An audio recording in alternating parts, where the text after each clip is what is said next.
अगर हम रात के वक्त आसमान की तरफ देखें तो हर एक चमकता हुआ सितारा एक नई दुनिया का निशान हो सकता है।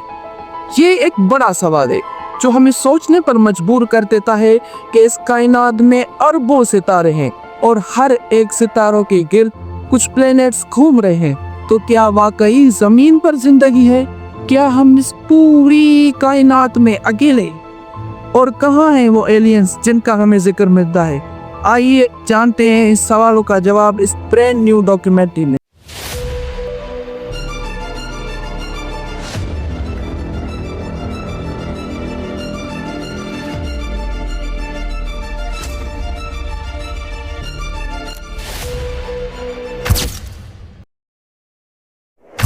The universe is full of stars, planets and other possibilities. So why we haven't find anyone out there? ये सवाल आज हमें सिंपल लग सकता है, लेकिन इन 1950 में एक अजीम साइंटिस्ट ने ये सवाल किया तो पूरी दुनिया हैरान रह गई। Famous American physicist Enrico Fermi अपने दोस्तों के साथ लॉस एलानोस नेशनल लेबोरेटरी में लंच कर रहे थे और वहीं पर सभी UFO space travel agency and possibilities of aliens on other planets पर बात कर रहे थे।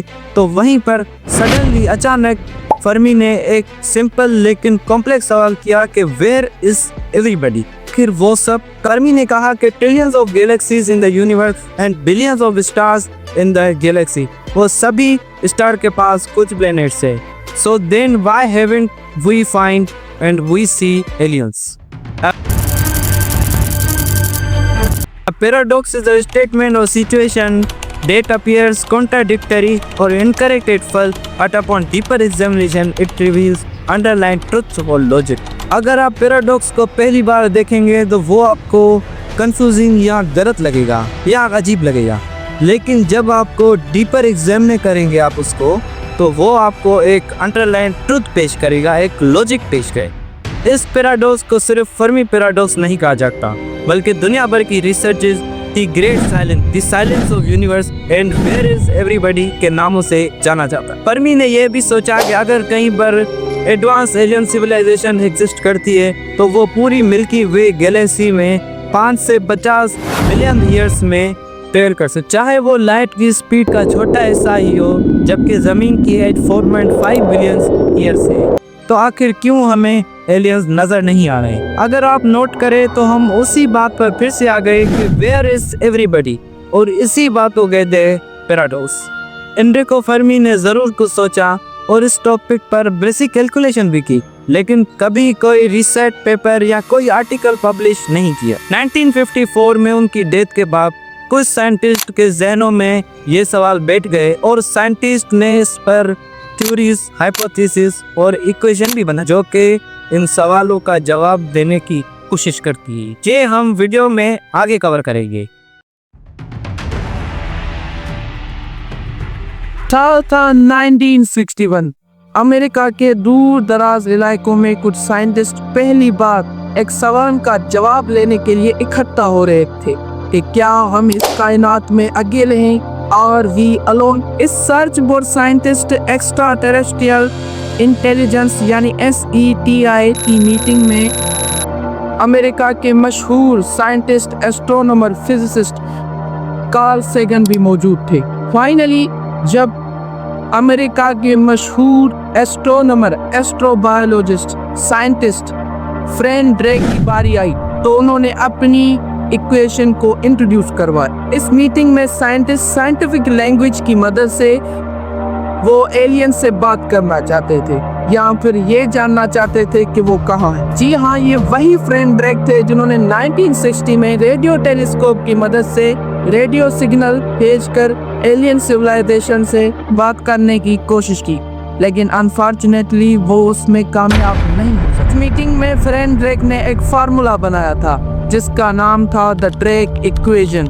इस फार्मूले का मकसद ये था कि एस्टिमेट करा जाए कि हमारी इस मिल्की वे गैलेक्सी में कितनी एलियन सिविलाइजेशन मौजूद हैं। ये फार्मूला कोई अंदाजा नहीं था, ये साइंटिफिक, लॉजिकल और रियल था, जो कि आपके स्क्रीन पर इस वक्त नजर आ रहा है। अब आते हैं इस फार्मूला के पहले वेरिएबल में, जो कि बताता है कि इस कायनात में कितने नए स्टार्स बनते हैं और वो लाइफ के लिए सूटेबल है या नहीं। साइंटिस्ट का मानना ये है कि ये नंबर 5 से 20 के दरमियान है। इसमें याद रखिएगा कि हम ऐसे स्टार्स की बात कर रहे हैं जो कि हमारे सन की तरह स्टेबल हो। अब आते हैं इस फार्मूला के अगले वेरिएबल पर, जो बताता है कि इस स्टार्स के पास कितने प्लैनेट्स हैं।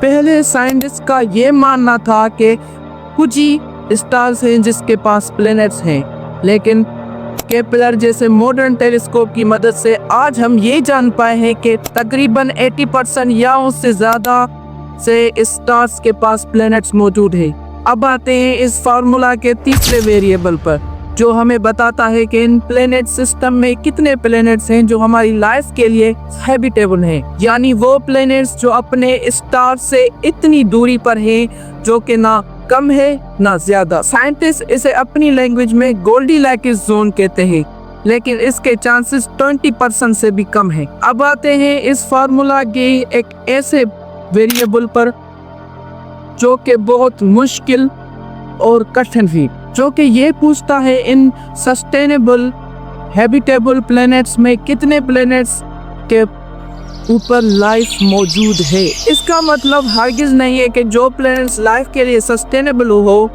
उस पर लाइफ मौजूद हो, ये जरूरी नहीं। इसका मिसाल 2014 में रिलीज होने वाली मूवी इंटरस्टेलर में कुछ ऐसे तरीके से दिखाया गया है कि कूपर और उसकी टीम एक ऐसे प्लैनेट की तलाश कर रही थी जो कि लाइफ के लिए सस्टेनेबल हो, लेकिन इस फिल्म के आखिर में वो एक ऐसे प्लैनेट पर पहुंच जाते हैं कि जहां वो सांस ले सकते थे और उन्होंने अपने हेलमेट उतार दिए थे, लेकिन वहां पर कोई लाइफ मौजूद नहीं थी।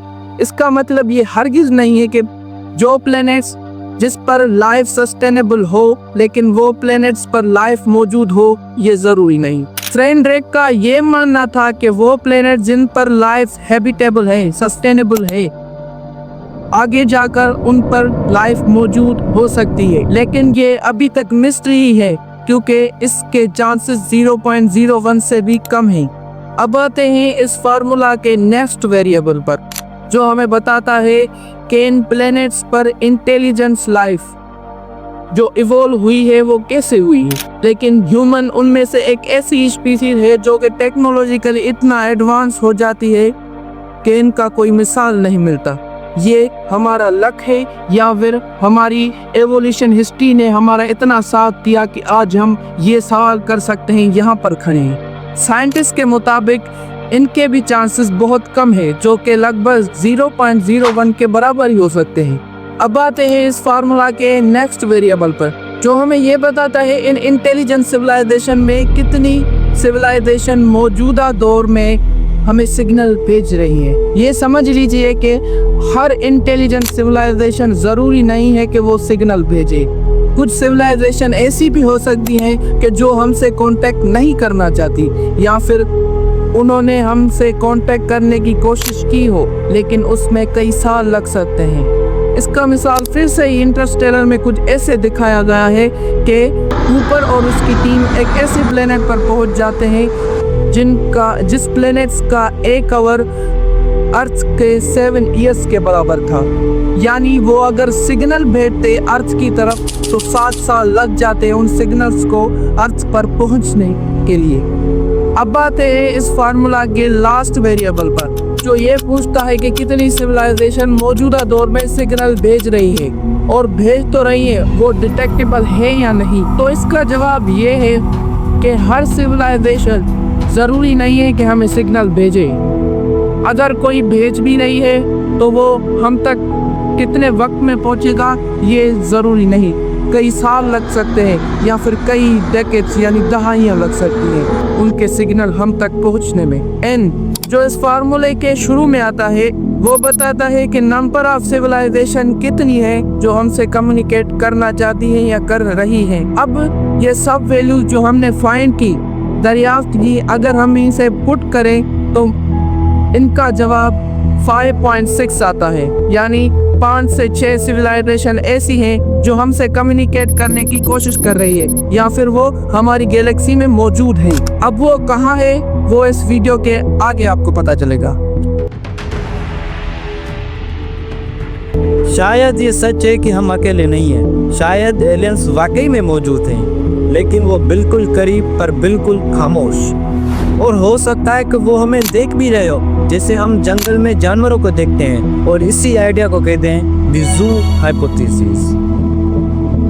1973 में जॉन पॉल ने प्रपोज किया। उनका कहना था कि वाकई एडवांस एलियन सिविलाइजेशन हमारे पास ही मौजूद है, लेकिन वो जानबूझकर हमसे कांटेक्ट नहीं करते। बिल्कुल उसी तरह जैसे हम वाइल्ड एनिमल्स को नेचुरल रिजर्व में ऑब्जर्व करते हैं, ना कि उनकी लाइफ में इंटरफेरेंस करते हैं। ज़ू हाइपोथेसिस कहता है कि एलियंस हमें ऑलरेडी डिटेक्ट कर चुके हैं जब पहले दिन से ही हमने रेडियो सिग्नल्स भेजना शुरू की, लेकिन वो अपनी प्रेजेंस डेलिबरेटली छुपा रहे हैं। आखिर क्यों? क्योंकि वो हमें डिस्टर्ब नहीं करना चाहते। वो चाहते हैं कि हम नेचुरली इवॉल्व करें, जैसे एक ट्राइबल कम्युनिटी को मॉडर्न दुनिया से दूर रखा जाता। और शायद हो सकता है कि गैलेक्सी की एडवांस सिविलाइजेशन के पास कोड ऑफ एथिक्स हो, जिसे कहते हैं कोड ऑफ नॉन इंटरफेरेंस। यानी कोई भी एडवांस सिविलाइजेशन किसी भी डेवलपिंग प्लेनेट से कांटेक्ट नहीं करती जब तक वो मैच्योर नहीं हो जाती। यानी इसका मतलब है कि हम अभी तक मैच्योर नहीं हुए, यानी हम अभी तक गैलेक्सी की सोसाइटी में शामिल होने के लिए लायक नहीं। ड्रेग इक्वेशन और ज़ू हाइपोथेसिस की तरह और भी थ्योरीज और हाइपोथेसिस हैं जो इस क्वेश्चन को सोल्व करने की कोशिश करती हैं। दोस्तों, एक थ्योरी ये भी कहती है कि शायद जिंदगी हर जगह पॉसिबल हो, लेकिन हमारी जैसी इंटेलिजेंट लाइफ सिर्फ अर्थ पर ही पॉसिबल हो सकती है, और इसे कहते हैं रेयर अर्थ हाइपोथेसिस। और हम शायद गैलेक्सी के सबसे रेयर मिरेकल हैं। और दूसरी थ्योरी कहती है कि जिंदगी बनती तो है, लेकिन हर सिविलाइजेशन एक स्टेज पर आकर खत्म हो जाती है, और शायद हम भी डेंजरस पॉइंट पर हैं या पहुंचने वाले हैं, और इसे कहते हैं द ग्रेट फिल्टर।